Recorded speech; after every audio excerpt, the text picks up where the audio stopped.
Welcome back to Proxam, everybody, and today we're going to be taking another look at the Craftworld Eldar Wraithknight, and we're going to be trying to figure out if there is a way to make it effective.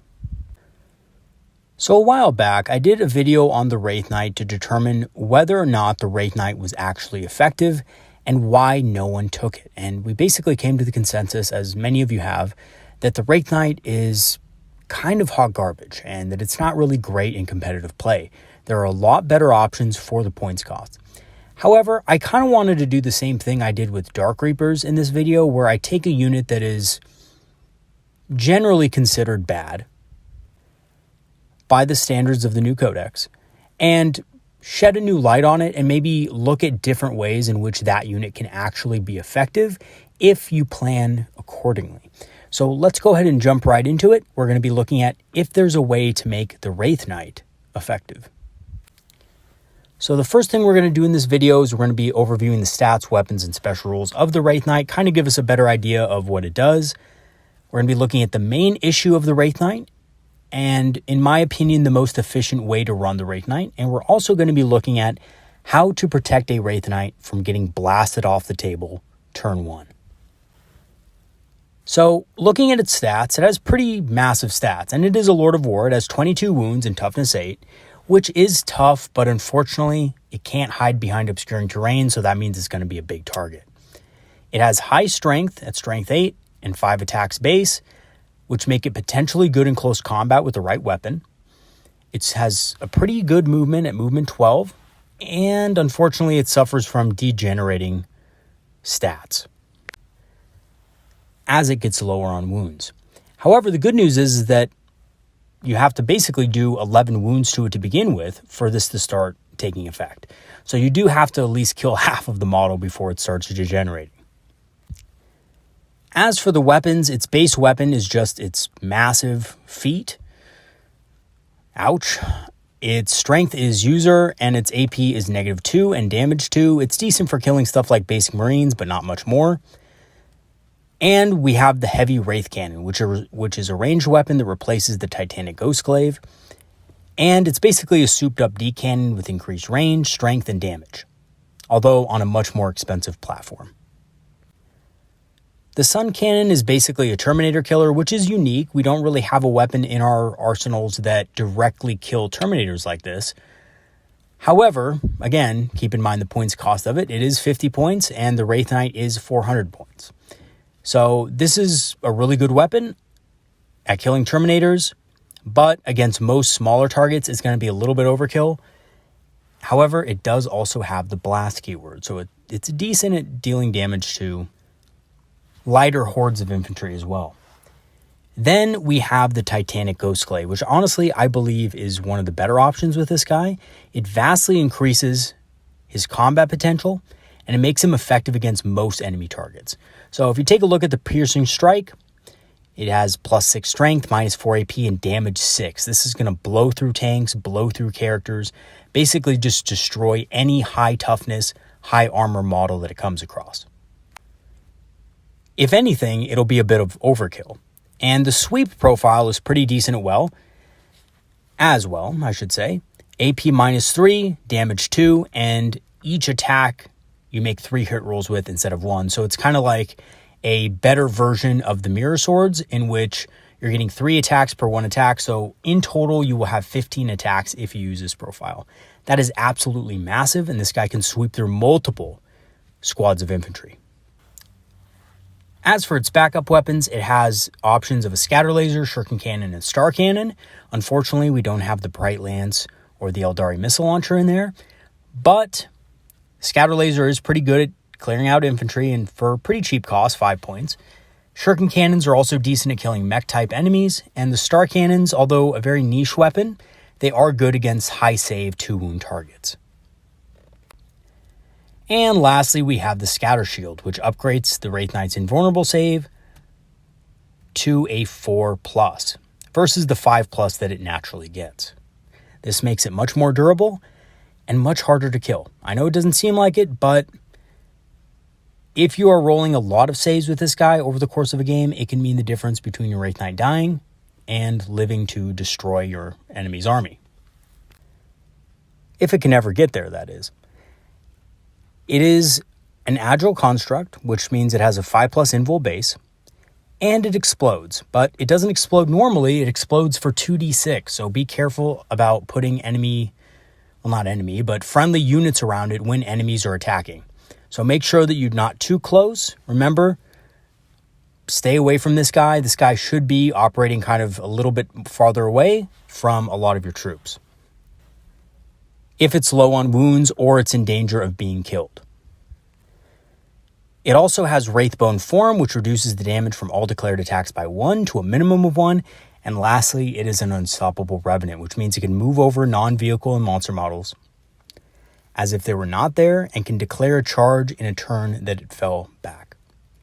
This is very good. It essentially means that you will always be on the offensive with this guy, and you will pretty much always, during your turn, have the chance to strike first and charge the most viable targets. But what's the main issue with the Wraithknight? Why does no one take the Wraithknight? Especially since the Nephilim changes have reduced the command cost to take one of these in your list. So I think the main reason is cost efficiency, right? A lot of players complain that for the same amount of points, they could get 2 full units of Swooping Hawks, which can not only deal with the objective game and be all over the board, but won't die first turn, and can basically deal damage for the entire length of the game. And those players are not wrong. They are completely correct. I am of the same opinion. As far as cost efficiency goes, the Wraithknight doesn't have a lot going for it. Its other issues are that it can't get Craftworld traits because it's part of an auxiliary detachment. There's very few psychic powers outside of the Ynnari Revenant discipline that can actually affect it. And it is a massive target that cannot hide behind obscuring terrain, which makes it very vulnerable despite its high toughness and invul. So despite those problems, I actually think there is an efficient way to run the Wraithknight. Now, I've done a lot of playtesting with the Wraithknight over the years, and from what I can tell you, in the few games that I've played with the Wraithknight, I've had the most success with the variant that I call the Ghost Blade.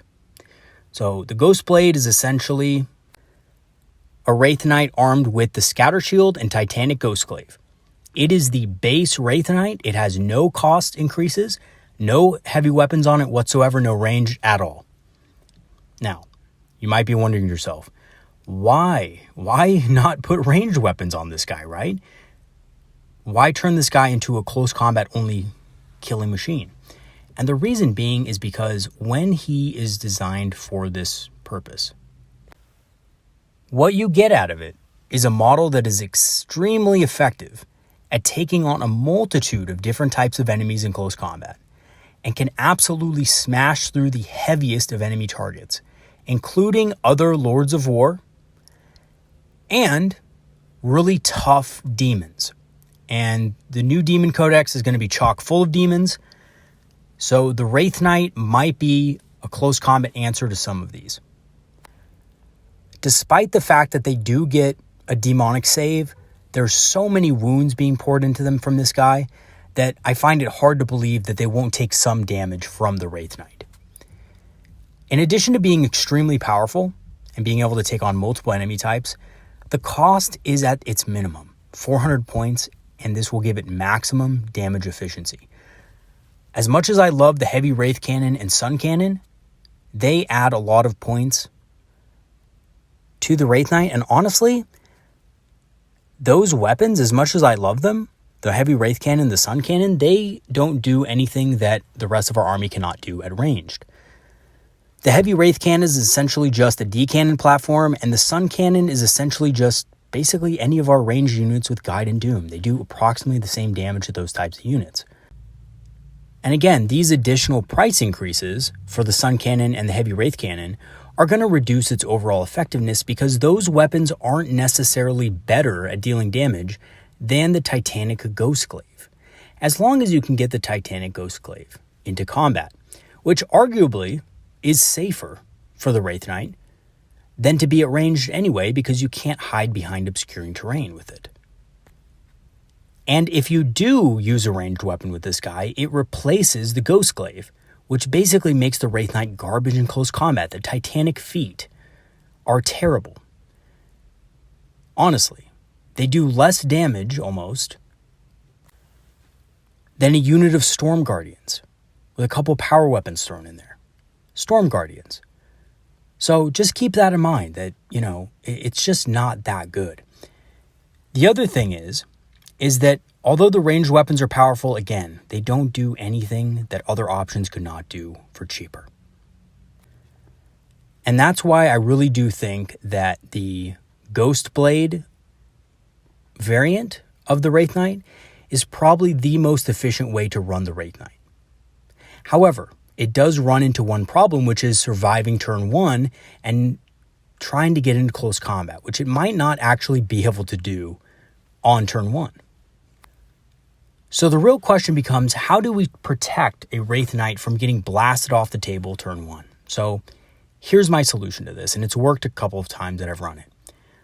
You put it in strategic reserve. Wait a second, Proxy Hammer, that costs 3 command points. We can't do that. It's too much power level.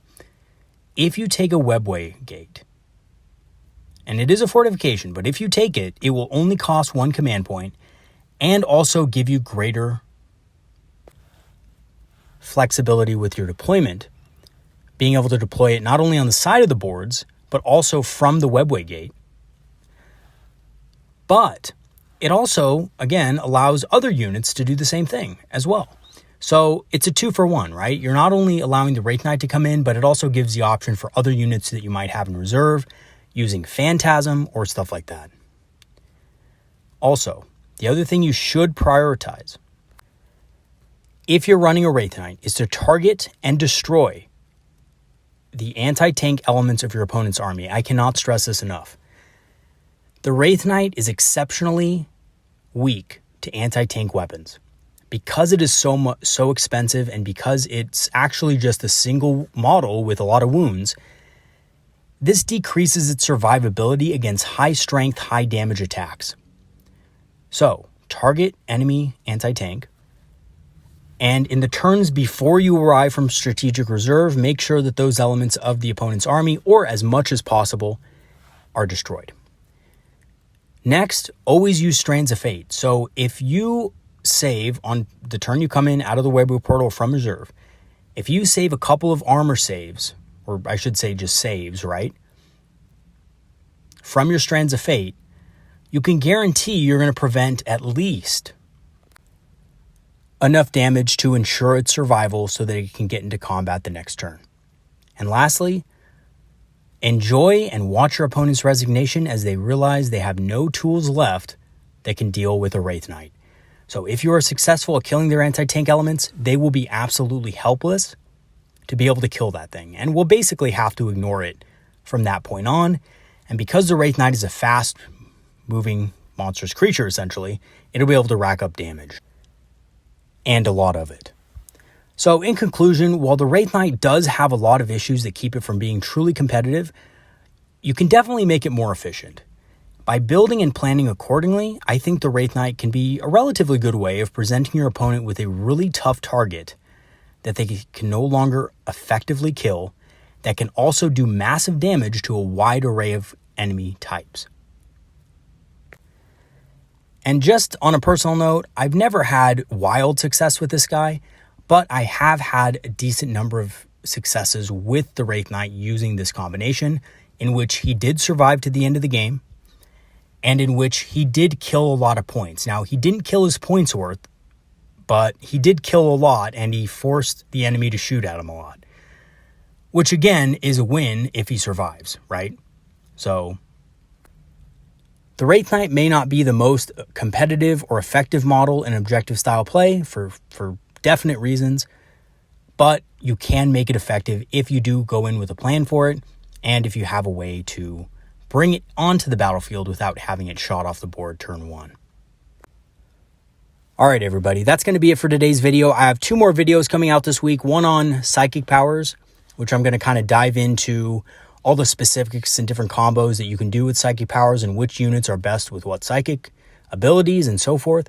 We're going to dive into that later this week. The video is taking me longer than I thought. I was going to post it today, but instead I decided to do a short video on the Wraithknight. So I will be posting that later this week. I will also be posting a couple of other videos, one on Corsairs, a different Corsair list that I've been trying out. I'm going to go ahead and share it with you guys. I've had a couple games with it. I haven't had as many games as I'd like with it, but I think I can share the results with you and we can, both all learn something from it. And I think I will have a video later on about the far-flung Craftworld trait combinations and different things you can do with those. All right, everybody, that's going to be it for today. I will see you guys next time. Peace out. Have a good one. See you guys later.